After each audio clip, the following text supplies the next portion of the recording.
Price Lord. தேவனுடைய நாமம் மகிமைப்படுவதாக. இந்த நாளிலும் கூட ஆண்டவருடைய வார்த்தையை உங்கள் மத்தியில் அறிவிப்பதில் ரொம்ப சந்தோஷம். நடந்த ஒரு சம்பவத்தை கூறி இன்றைய நாள் தியானத்திற்குள்ளாக செல்ல ஆசைப்படுகிறேன். கொஞ்ச நாளுக்கு முன்பதாக என்னுடைய நண்பர் ஒருத்தரை பார்த்தேன். அப்போ அவரு சொல்லும் பொழுது, எனக்கு இந்த வேலையிலிருந்து என்னை வெளியே அனுப்பிட்டாங்க, நல்லா பார்த்து கொண்டு இருந்தேன், ஆனா திடீர்னு என்ன இந்த வேலையில இருந்து என்ன ரிமூவ் பண்ணிட்டாங்க, ஆட்களை குறைக்கணும் அப்படிங்கிறதுக்காக என்ன ரெடியூஸ் பண்ணிட்டாங்க அப்படின்னு சொல்லி ரொம்ப வருத்தப்பட்டு இருந்தார். நான் உடனே சொன்னேன், உங்களை அந்த வேலையில இருந்து எடுத்ததுக்கு நீங்க ஆண்டவருக்கு நன்றி சொன்னீங்களா அப்படின்னு. அப்போ அவருக்கு கொஞ்சம் கோவம் வந்துருச்சு. எல்லாரும் என்ன சொல்லுவோம், ஆண்டவர் இந்த வேலையை ஆண்டவர் கொடுத்ததற்காக நன்றி சொல்லுங்க அப்படின்னு சொல்லுவோம். ஆனா நான் என்ன சொன்னேன் அப்படின்னா, இந்த வேலையில இருந்து ஆண்டவர் உங்களை எடுத்ததற்காக நன்றி சொன்னீங்களா அப்படின்னு. அவர்கிட்ட சொன்ன உடனே அவருக்கு ரொம்ப கோவம் வந்தோன்னு நான் சொன்னேன், எதை செஞ்சாலும் ஆண்டவர் நம்முடைய வாழ்க்கையில ஒரு நோக்கம் இல்லாம செய்ய மாட்டாரு. அதனால நீங்க வேலையில இருந்து வேலையை கொடுக்கும் பொழுது நீங்க ஆண்டவருக்கு நன்றி சொன்னீங்க. அதே போல இந்த வேலையில இருந்து ஆண்டவர் உங்களை எடுத்திருக்கிறார், அதற்காகவும் ஆண்டவரத்தில் நன்றி சொல்லுங்க அப்படின்னு அவரிடத்துல சொன்னேன். இதே போலதான் இன்றைய நாட்கள்ல பலருடைய வாழ்க்கையில ஒரு காரியத்தை தேவன் நமக்கு கொடுக்கும் பொழுது நாம் நன்றி சொல்லுகிறோம்.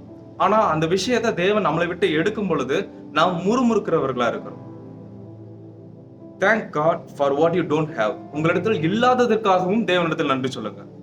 இவ்வளவு நாள் நம்ம கேள்விப்பட்டிருப்போம், மெசேஜ்ல நிறைய பேர் சொல்லி கேள்விப்பட்ட விஷயம் என்னன்னா, உங்களுக்கு ஆண்டவர் கொடுத்ததற்காக நன்றி சொல்லுங்கள் அப்படின்னு சொல்லி நம்ம கேள்விப்பட்டிருப்போம். ஆனா இன்றைக்கு நான் உங்களிடத்துல சொல்றேன், ஆண்டவர் உங்களுக்கு கொடுக்காத காரியங்களுக்காகவும் தேவனுக்கு நன்றி செலுத்துங்க. சில காரியங்கள் உங்களிடத்துல இல்லாம இருக்கலாம், சில வசதிகள் உங்களிடத்தில் இல்லாமல் இருக்கலாம், அதற்காகவும் தேவனிடத்தில் நன்றி செல்லுங்கள். உங்கள் வாழ்க்கையில் நடக்கிற எல்லாமே தேவனுடைய சித்தத்தின்படிதான் நடக்கிறது. வேதத்துல நாம் பார்க்கிறோம், ஒரு அருமையான ஒரு மனுஷன் ஆண்டவர் கொடுத்ததற்காகவும் நன்றி செலுத்துறார், ஆண்டவர் எடுத்ததற்காகவும் நன்றி செலுத்துறார். யாரு? யோபு. வாசிக்கலாம். யோபு 1வது அதிகாரம் அதனுடைய 21வது வசனம். யோபு 1வது அதிகாரம் 21வது வசனம். கர்த்தர் கொடுத்தார், கர்த்தர் எடுத்தார், கர்த்தருடைய நாமத்திற்கு ஸ்தோத்திரம்.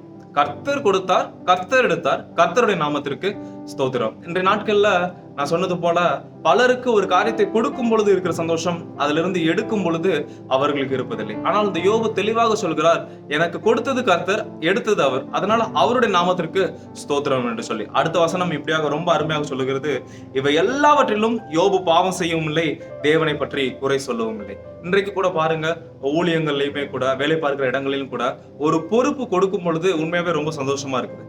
ஆனா அந்த பொறுப்புல இருந்து நம்மளை எடுத்துட்டு இன்னொரு ஆள் அதுல வைக்கும் பொழுது நமக்கு வருகிற வேதனை, கோபம் கொஞ்சம் நஞ்சம் கிடையாது, அவ்வளவு கோபம் வருது.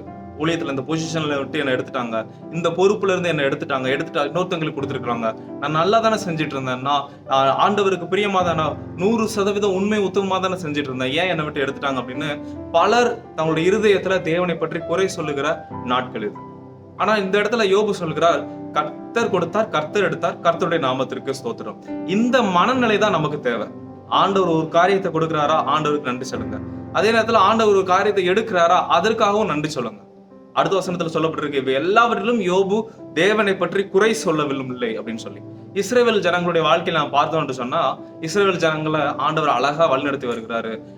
எகிப்து தேசத்துல இருந்து அவர்களுக்கு தேவையான எல்லா காரியங்களையும் கொடுக்கிறார்.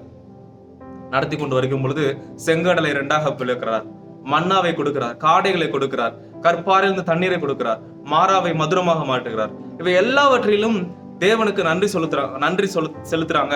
ஆனால் அதே நேரத்துல ஒரு காரியம் நடக்காத பொழுது, அவர்களுக்கு விரோதமாக எழும்பும் பொழுது அவர்கள் தேவனை குறித்து முறுமுறுக்கிறவர்களா இருக்கிறாங்க. இன்றைக்கு நாம் நம்முடைய வாழ்க்கையில சரி செய்ய வேண்டிய ஒரு விஷயம் என்னன்னா, ஆண்டவர் உங்களுக்கு ஒரு காரியத்தை கொடுக்கிறாரா, நீங்க கண்டிப்பா நன்றி சொல்லுவீங்க, நன்றி சொல்லித்தான் ஆகணும்.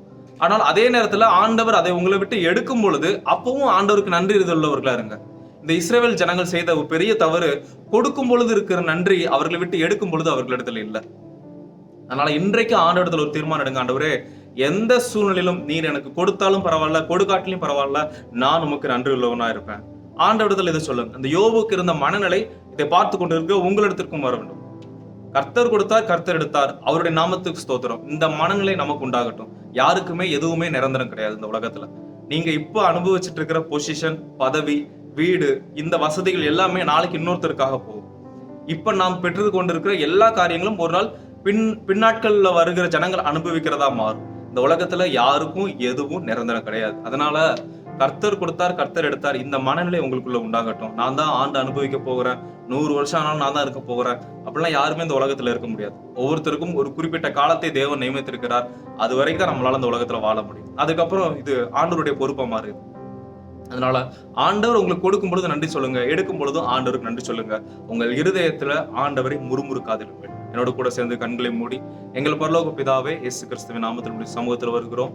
கர்த்தர் கொடுத்தார், கர்த்தர் எடுத்தார், கர்த்தருடைய நாமத்திற்கு ஸ்தோத்திரம். இந்த மனநிலை எங்களுக்கு உண்டாகட்டும். இதை பார்த்து கொண்டிருக்கிற ஒவ்வொருவருக்கும் இந்த மனநிலை உண்டாகட்டும். ஆண்டவரே அப்பா, கொடுக்கும் பொழுது இருக்கிற சந்தோஷம் நீர் எங்களை விட்டு எடுத்தாலும் ஆண்டவரே அந்த மனநிலை எங்களுக்கு உண்டாகட்டும். அப்பா, உம்மை குறித்து முறுமுறுக்காமல் இருக்க, குறை சொல்லாமல் இருக்க எங்களுக்கு உதவி செய்வீராக. யோபுக்கு அந்த சிந்தனை எங்களுக்குள்ள உண்டாகும்படி நாங்கள் ஜெபிக்கிறோம்.